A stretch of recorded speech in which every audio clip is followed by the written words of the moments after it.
So yung mga students, they build programs, data analytics, and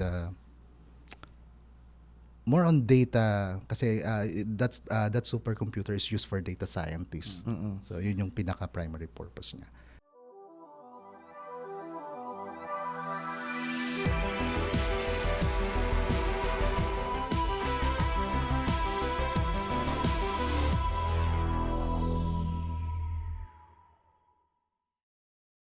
Welcome to Kaka Computer, and today's episode is why infrastructure still matter in an AI world. No?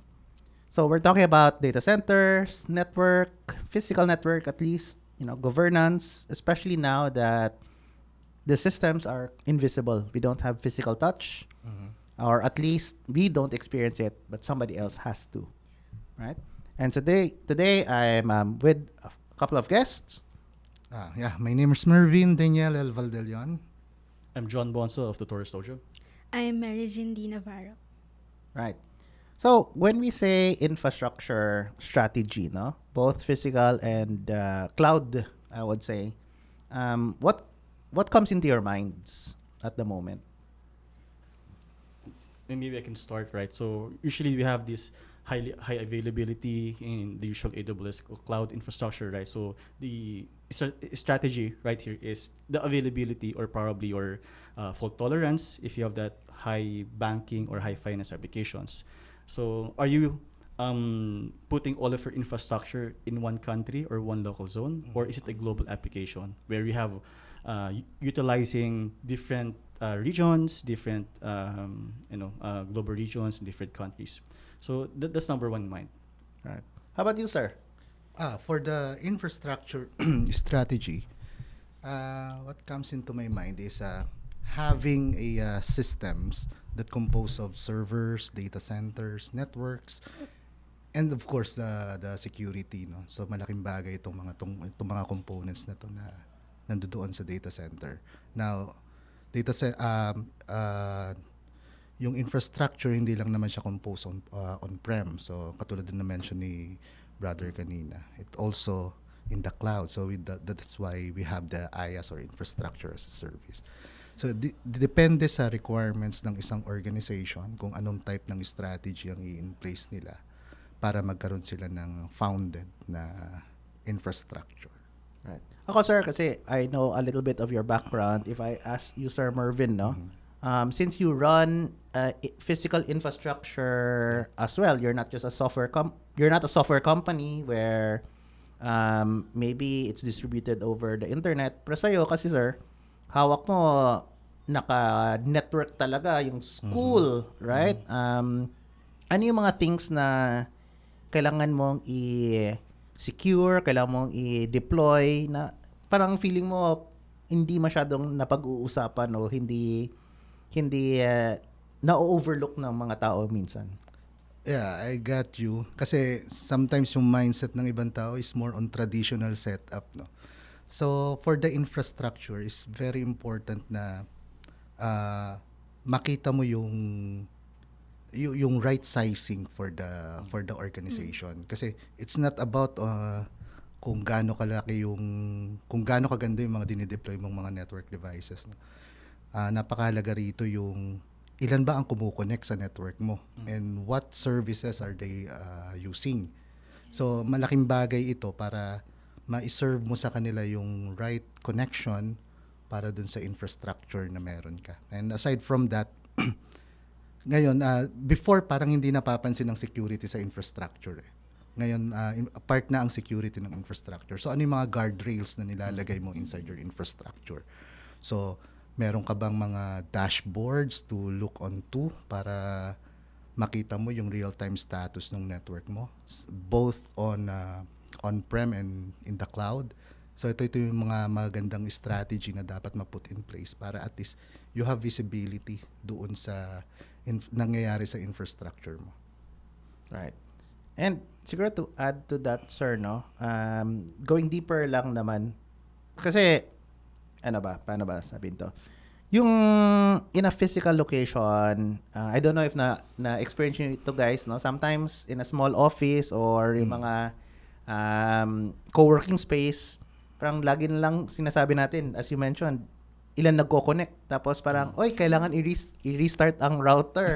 Yeah. Ganyan. Ano bang, bakit nga ba kailangan i-restart ang router or sa mga coffee shops, parang may wifi pero hindi naman nagko-connect. Hindi nakaka-connect. Oo. I see. Ano yung mga insights mo dun? Well, ako, ang isa sa talagang ginagawa ko bago mag-build ng isang infrastructure is the data gathering. The right size up. The right device for that, dun sa, for example, dito sa area na to, no? Ano ba yung proper access point dito na hindi kailangan masyadong na-utilize kasi minsan may mga access point na dinideploy na hindi naman pwede for 50 person dun sa loob ng isang room. So may mga ganong klaseng example. No? So very important na ma-size up mo ng maigi yung mga i-deploy mong network device para hindi ka magkaroon ng mga ganong klaseng issue like you need to reboot. Okay. Kasi minsan yung pagre-reboot nagko-cause ng downtime and the management cannot accept that. And if you're doing something like that naman, meron talaga yan na parang part yan ng PMS quarterly. So that's part of the strategy. Pero yung magre-reboot ka bigla tapos someone is using, that's unacceptable. No. That's a big no-no. It's all fall dun sa right sizing talaga. Right. Sa mga hybrid setups naman where there are your on-premise items and cloud systems, no? Ano ba ang trend ngayon? Is it really more towards the cloud lahat ng dinedeploy or 50-50 ba? Ano yung mga nakikita niyong trends here? I think in terms there's still some things that won't change. For example, data sovereignty for elections, right? It's quite impossible if they want to have it. For example, the Philippines have having an election, and then you have a data on Vietnam or in maybe in other countries. So this is a big no-no.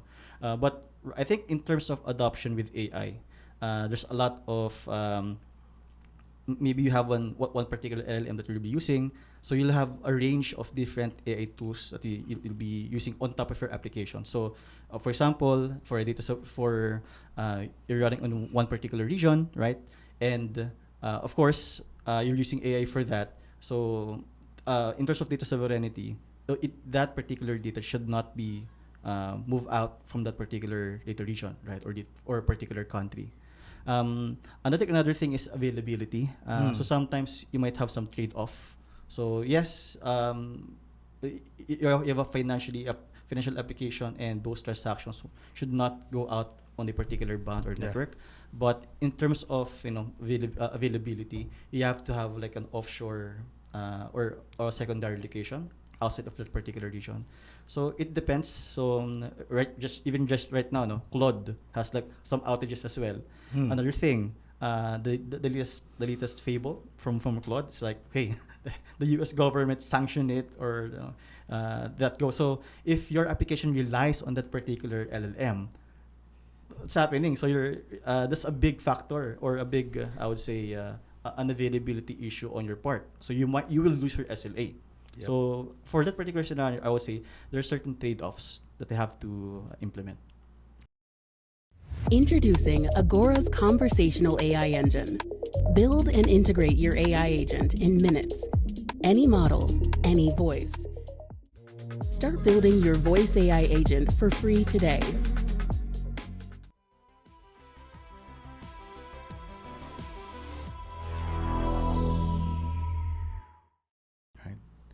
And if you can share, sir, no, I think this is very interesting because, as you mentioned, with LLMs, AI getting more hungry, right? Our school has a supercomputer, Yeah. right? I wanted to understand the history of it. Why did our school get a supercomputer in the first place? Could we run AI on it? And should companies consider, with the rising costs of LLMs and tokens, is it time for companies to invest on their own supercomputers on premise? That's a good question. No? Excuse me. Kasi, let's start first dun sa supercomputer. No? Actually, the supercomputer is designed to showcase and to handle multiple processes na ginagamit ng mga students. So, yung mga students, they build programs, data analytics, and more on data kasi that supercomputer is used for data scientists. So yun yung pinaka primary purpose niya. Now, on the next question, is that supercomputer ready for AI? LLMs, AIs, oo. I cannot answer that. I cannot answer that because iba yung purpose niya talaga for now. But yeah, we are undergoing digital transformation and we have AI. Instead of using or having a on-prem setup, which is cost a lot, and scalability. Ito yung malaking usapan about AI if you hosted on-prem. No? Ready ba ang organization to scale up? Kasi we are getting more data if you do AI. Mag-save lang na mag-save ng data yan and mag-e-expand ang mag-e-expand.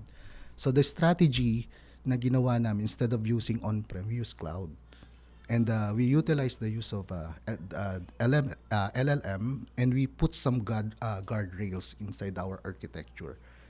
The danger of having integration with other LLM, baka mapunta rin yung data, no? Lahat ng ini-input mo. Yes. Pero ang strategy na ginawa is we're just getting the respond every time there are user na nag-i-inquire dun sa AI. But kapag naglabas na pag nag-ask na yung user ng sensitive information, doon na pumapasok yung mga guardrails. So, yun yung strategy na ginawa. And we use we did that use in an IaaS or infrastructure as service. We use PaaS, platform as a service. We use the services of this cloud provider instead of building a massive or a virtual machine over the cloud, which will cost us a lot. Parang ganun. Parang ganun magiging usapan if we talk about AI. So we're just utilizing, and we put some guardrails to make sure that the information na pinapadala namin sa cloud are secured. Right. Yeah. Yeah, but still, it begs me to wonder, no? As people get, on a personal note, na people do buy that Mac Mini so that they can run their local Open LLMs, Claw, no, OpenClaw, LLMs, etc. Right? For businesses, baka supercomputer is the solution, no? Parang get a supercomputer so that you can run. Or simple phone, probably Apple Intelligence and for We're talking about like enterprise Oh, level yes, kasi, yes. oo, 'di ba? Pag phone dito tatakbo yung Di pa kaya. system mo na LLM. Ang hirap nun, 'di ba? Imagine mo kunwari ano bang enterprise dito? San Miguel ka, ganyan. Oh, Tapos dito nag-run yung apps. maybe the low tasks So, lang siguro. mga low tasks. I think pagka ganyan talaga Reasons. magiging strategy ng isang organization, they need to put up a budget talaga for that, and they need to scale, to look on the scalability. Kasi again, if you use AI, talagang bagsak lang ng bagsak ang data dyan. Yun yung pinoprocess niya. I guess it boils down if you're an enterprise company or a startup or small or medium-sized enterprise. No, for example, right now there's a lot of a push in like different applications. Like you have Finshark over here, so it provides you this particular SLM, small language model, Yeah. to do some invoicing, like scanning, OCR, those small tasks, and even your, of course, chatbots, something like that. So for small startup or small business, that will do. Like for simple on-device mobile phone, you don't need a supercomputer to do that. Yeah. But like for enterprise applications, government contracts, I guess a supercomputer is a must-have. No. Yeah, pwede na. Yeah. And you're right, no? Like you said, our on-device, it is part of the infrastructure in a sense, no? Correct. It is an infrastructure strategy push to the in-device intelligence using mga Exactly. SLM, no? And maybe I could also add, so for us at Tutorials Dojo, we're providing like hands-on labs, tutorials Before, it's like we're using EC2, Amazon EC2, like a proper a virtual machine, and then it goes to AWS Lambda, the serverless function, Yeah. and then it even goes to, because right now you can do it on device, or meaning on the browser, on the user's browser. So we're actually running some of our applications using Wasm, WebAssembly. Awesome. Yes. So there's no cost at all. There's no AWS Lambda call. There's no, back and forth call, network call. It's on device. So just like the Apple Intelligence right now, Gemma for Android. I think for small businesses and small like us, I think it's the way to go. To go in device, because it works wonder. It's like, to be honest, just put your WebAssembly there, your applications, or even your in device. And voila, it's there. You can sell the application, and it's a big thing for us. And I think even this FinShark, different applications, they're actually doubling down on that particular AI on your device. Right. Yes. I agree. And I guess, just to wrap this up, it's because really there's so much, the availability of infrastructure is not just anymore centralized, unlike 10 years ago, 20 years ago, where really it has to be inside the company, naka-LAN network pa. Correct. It became personal computers, and then became mobile devices. And now, our mobile devices are like mini computers with intelligence as Yes. well. Now, so as a infrastructure strategy, we really should look at from the very big up to the very small devices to run. Agree. I just want to add dun sa strategy na yan. Kasi most of the technical, parang they thought the confined lang sa isang building yung infrastructure. The infrastructure ngayon, just to add up dun sa sinabi nila kanina, ang infrastructure ngayon malawak na. We have the cloud, we have the SaaS, no? Basta this is belong to your asset. This is part of your infrastructure. The endpoint security, the email security, all the guardrails, as long as this is part of your ecosystem. This is your infrastructure. Yeah. Pero I would also like to ask din po, as in a student perspective, what should a young engineer learn if they want a future in infrastructure or in cybersecurity governance or in IT operations? An advice, first, you must know your interest. Because lagi ko sinasabi sa mga students, if you know your interest, you must start planning. You must start with a short-term goal and go to the long-term goal. What is your are you career-oriented, or you just want to be a technical support? So, yung mga ganyan, no?